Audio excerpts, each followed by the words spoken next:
What the dog doing?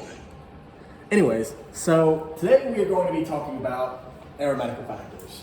Overview, so basically we're going to be talking about how to get a medical, what to do in the event of a medical deficiency, causes, symptoms, effects of some of the various things that we're going to be dealing with in the air, effect of alcohol and drugs on flight safety, and the effect of nitrogen excess from scuba diving at altitude. Just to go ahead and dive in, so to get a medical, what we need to do is first you'll go to a website called MedExpress, and you will you fill out all your information, height, weight, age, even as much as what you did on every single doctor's visit for the past 5 years, 30 years actually.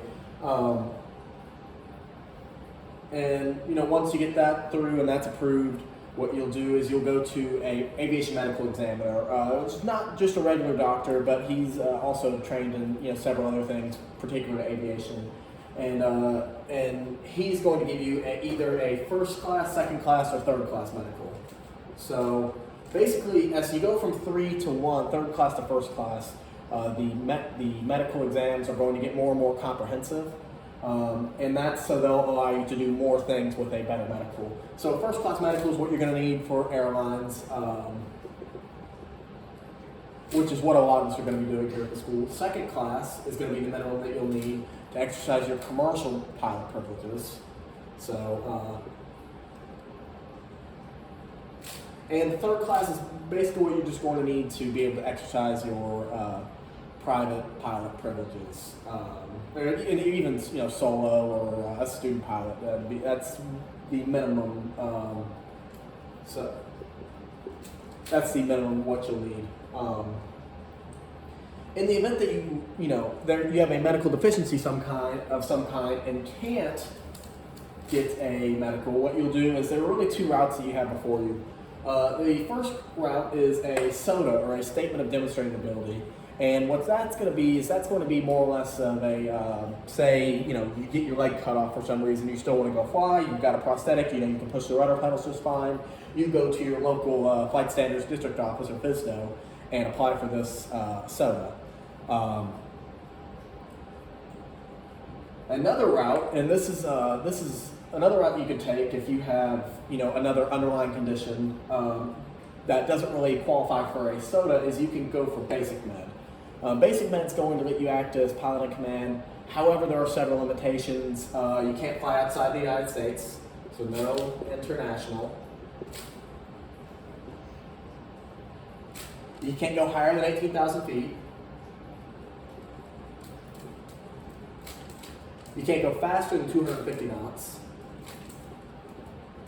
You can't take more than 6 occupants, which includes yourself. So if you were flying under basic med, you could only have 5 extra passengers. Additionally, less than 6,000 pounds. And you must have held a medical previously. So the next thing is we're going to go over the causes, symptoms, and effects of several of the aeromedical factors that we are going to experience, and we're going to experience in the air most likely, and how to deal with those. So the first thing is hypoxia. And hypoxia is a state of oxygen deficiency in the body. Basically, it comes in 4 different flavors. So you've got hypoxic, and that is basically a lack of oxygen. There's not enough oxygen for your body to use. That can happen most times, in our case, by altitude. If you go up too high and you're in an unpressurized cabin, you might experience hypoxia. Additionally, you might experience it from drowning or choking on some food or something. So drowning plus altitude. Next, we've got hypemic. And hypemic hypoxia is basically hypemic hypoxia is the inability of the blood to carry the oxygen through the body. So that's going to happen most of the time as carbon monoxide poisoning, but we'll talk about more about that later.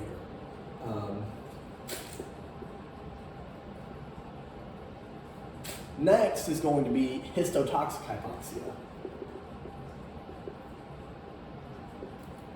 And that's going to be the cell's inability to efficiently use the oxygen supplied to it. And that will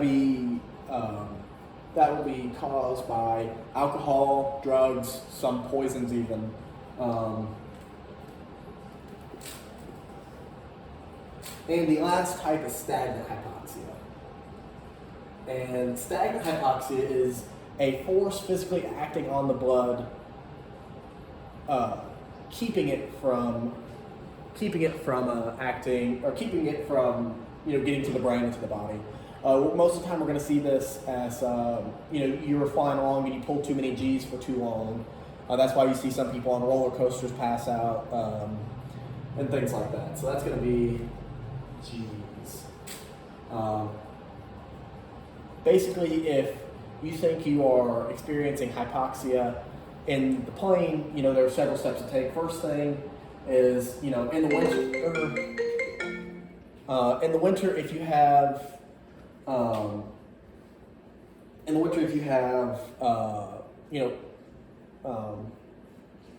cabin heat on and you start to experience hypoxia, maybe a tear in the exhaust shroud, you may be suffering from carbon monoxide poisoning. First thing you'll do is obviously you'll turn off cabin heat, open up vents, descend immediately, and that will fix hypoxic and hypemic hypoxia.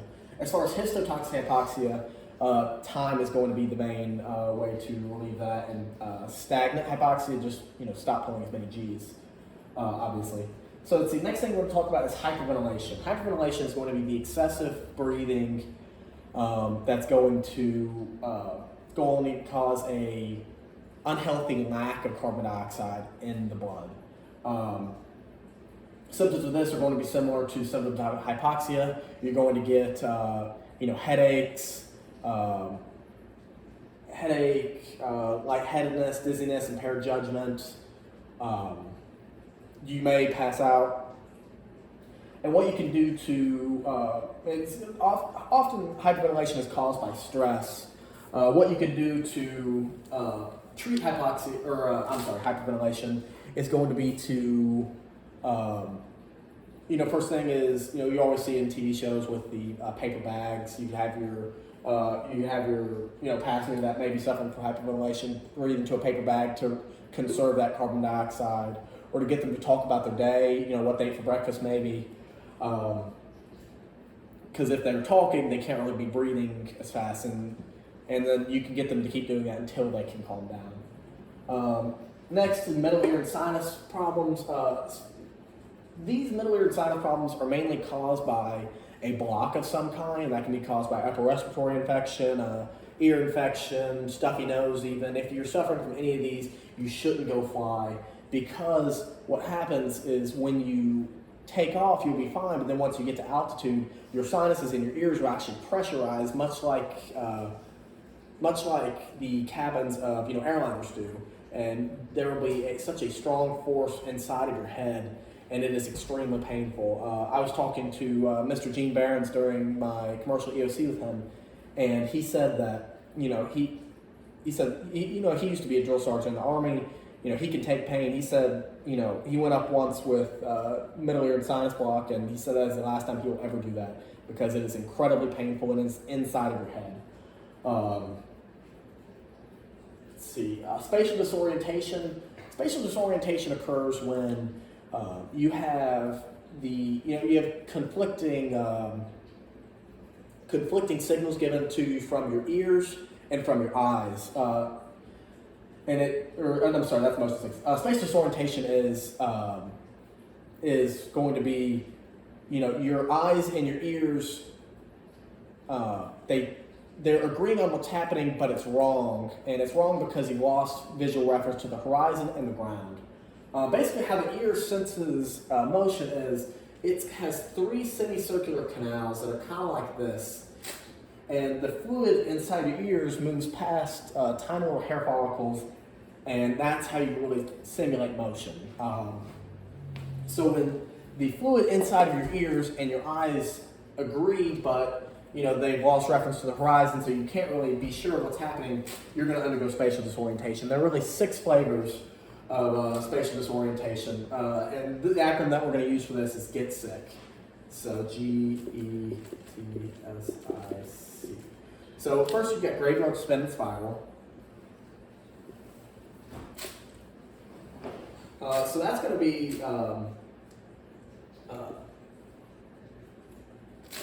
graveyard spins and spirals is basically going to occur. Let's see, when the pilot pulls. It's a prolonged turn that the pilot doesn't really feel like he's turning. He's also going to be descending, so it's going to be more or less like if you're here, it's going to be more. It's a turn and a decrease in altitude. Additionally, if the pilot senses this graveyard spiral, he's going to pull back on the yoke, and that's going to turn it into a graveyard spin because he's just going to tighten the turn. And he's going to lose a lot of altitude that way.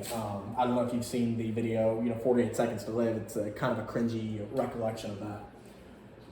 Elevator illusion is next. So elevator illusion is basically it's going to be a strong updraft or downdraft. It's going to make a pilot believe that he or she is in a climb or descent. And then, he'll push the plane accordingly. So basically, the worst is going to be if you're experiencing a downdraft with elevator illusion, a pilot's going to want to pitch up to compensate for that, and he's going to put himself in a very nose-high attitude, which is ripe for stalls. Next is the leans. So what the leans is basically when you start turning, your ear will sense the motion that you're turning, and the fluid will stabilize if you've been in that turn for long enough, and it doesn't really feel like you're turning. So when you turn back to straight level, it'll feel like you're turning the opposite way, leading the pilot to turn back into the turn that he was previously in. Next is cinematographic. And I kind of like this one because it makes you sound, fancy, that you're really smart whenever you say, cinematographic illusion. Basically, with cinematographic illusion, it's going to be a rapid increase in speed or decrease in speed is going to make a pilot feel like it's coming backwards or forwards, respectively. And where this really applies is mainly for, a good example is fighter pilots taking off from aircraft carriers. Actually, they've been told to keep their hands down by their sides and let the plane take off for them because it felt like they were tumbling backwards. So they would often pitch forward and then pitch straight into the sea, and that's no good, obviously. Let's see. Next is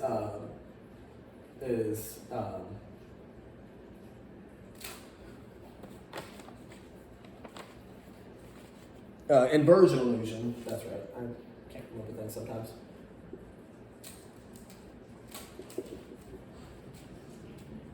The inversion illusion is going to be an abrupt change from climb to straight and level. Is going to make a pilot feel like he's tumbling backwards, and then push the plane forward into a nosal attitude, and that'll often intensify the illusion.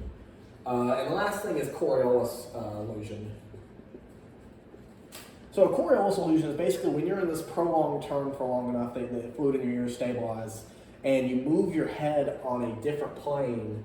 So if you're turning to the left, and then you move your head to the right, the fluid in your ears is going to go very crazy because a lot of things are happening. It's going to make the pilot believe that a plane's in a maneuver that it's not, and act accordingly, and then be very unpredictable.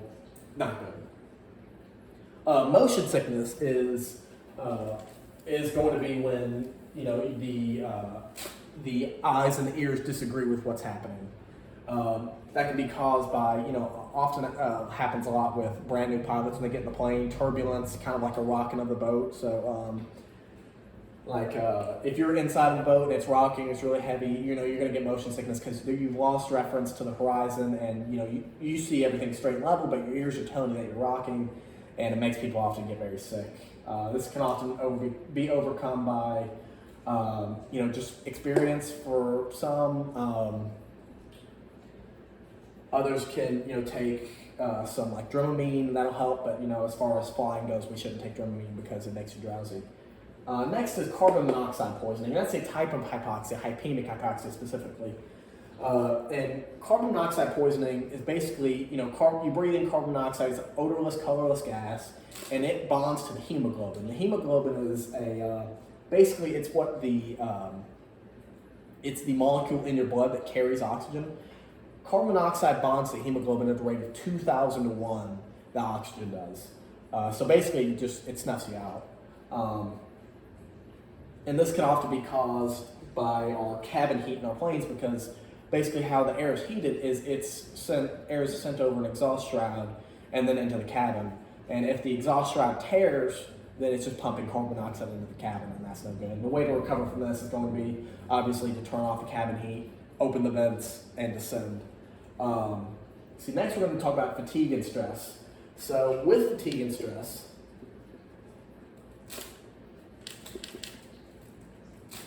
it really come in two types, and you've got acute and chronic. Acute fatigue is going to be caused often by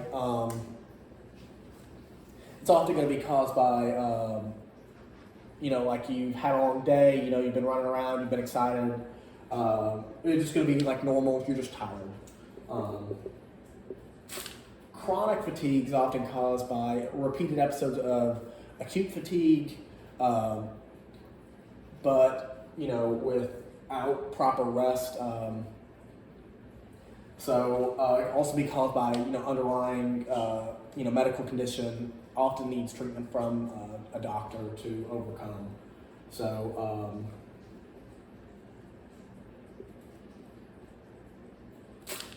and basically how fatigue can be acute fatigue can often be fixed by changing diet, rest. But as far as chronic fatigue goes, you will need medical help because it's very serious. Stress, like fatigue, comes in two main flavors. An acute stress is going to be caused by, there's an immediate threat here and now. It's going to be, you're flying along and you see a bird and you just immediately, push down because, it causes stress because, that bird could really destroy the plane. It's often going to activate the fight or flight response. As far as chronic stress goes, it can be caused, more or less by, deeper intolerable burdens is what the PHAC defines it as. That's going to be, financial problems, relationship problems, and often also, like chronic fatigue, can be caused by repeated episodes of acute fatigue or acute stress without proper rest and space in between.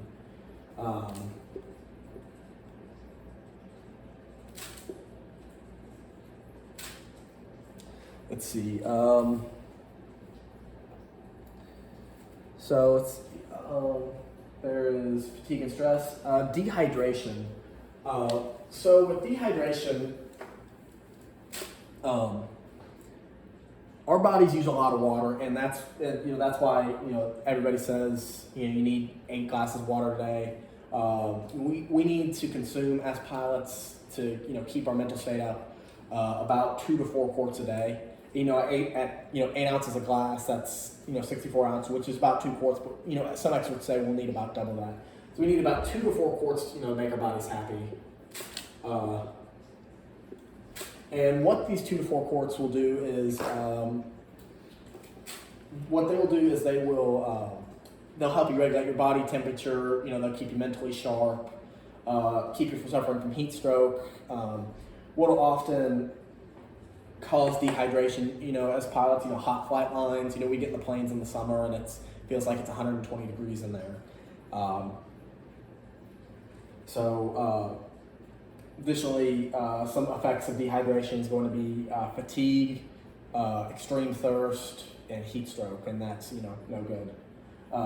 So next thing we're going to be talking about is alcohol and drugs and their effect on flight safety. So since it's definitely a very bad idea to drink and drive, we should definitely not drink and fly. And there are really 3 rules as far as drinking and flying goes. So you can't have 0.04 or more. So we need less than 0.04 blood alcohol content. That's half the legal limit of driving. We need 8 hours bottle to throttle, obviously.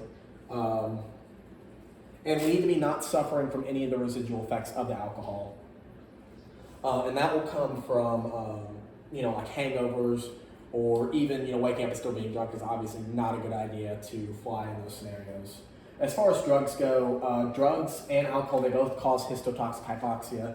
And, and altitude is going to multiply the effects of the histotoxic hypoxia on our bodies. So we get up to 5,000 feet. If you're suffering from some kind of histotoxic hypoxia from alcohol or drugs, obviously it is, your hypoxic levels are going to be much higher.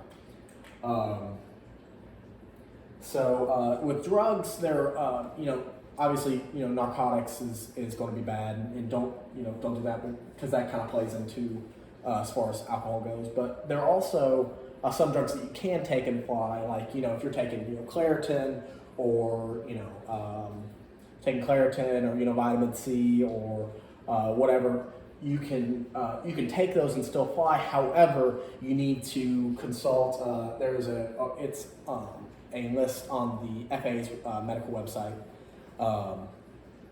and it will tell you what drugs you can take and how long you need to wait after taking specific drugs before you go fly.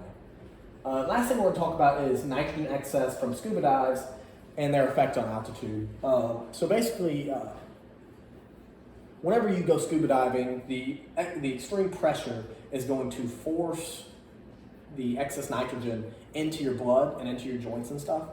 And then when you come back up, the nitrogen is going to dissipate, and it will always dissipate. But the rate at which it dissipates depends on how fast you climb from scuba depths to altitude. And if you come up too fast, you're going to get decompression sickness, or as some scuba divers call it, the bends. That's going to be literally the nitrogen boiling out of your, out of your body. So basically, with up to 8,000 feet, if you're doing non-decompression stop diving,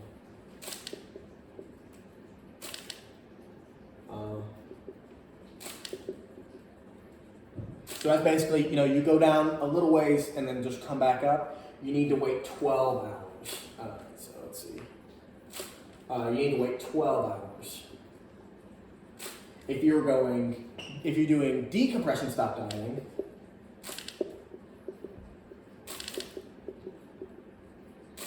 you need to wait 24 hours. So that's basically, you go way down, you come back up a little bit, have to stop, come back up a little bit, have to stop, and then finally come back up. You need to wait 24 hours. And this rule only applies if you are going below 8,000 feet cabin pressure altitude, or altitude. If you're going above 8,000 feet, you need to wait 24 hours regardless. So let's see, 8,000 plus.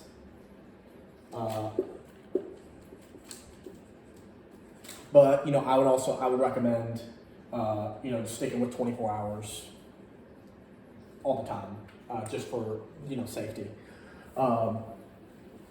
If you are you're flying along and one of your passengers is experiencing decompression sickness, first thing you're going to need to do is give them full oxygen. Give them a mask that's breathing 100% oxygen, and descend as quickly as possible.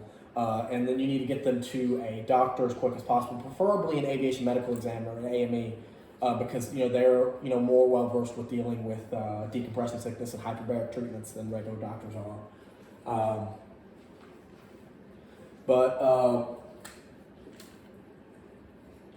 But definitely get down and get medical attention for your passengers as soon as possible. just to sum it up, we talked about how to get a medical, first, second, third stage, and first, second, third class medicals, they increase in rigor as you go from third to first class, and they give you different abilities. If you have a medical deficiency, we talk about SOTA and basic med. We talk about causes, symptoms, effects of main things that we're going to be dealing with: hypoxia, hyperventilation, spatial disorientation, fatigue and stress.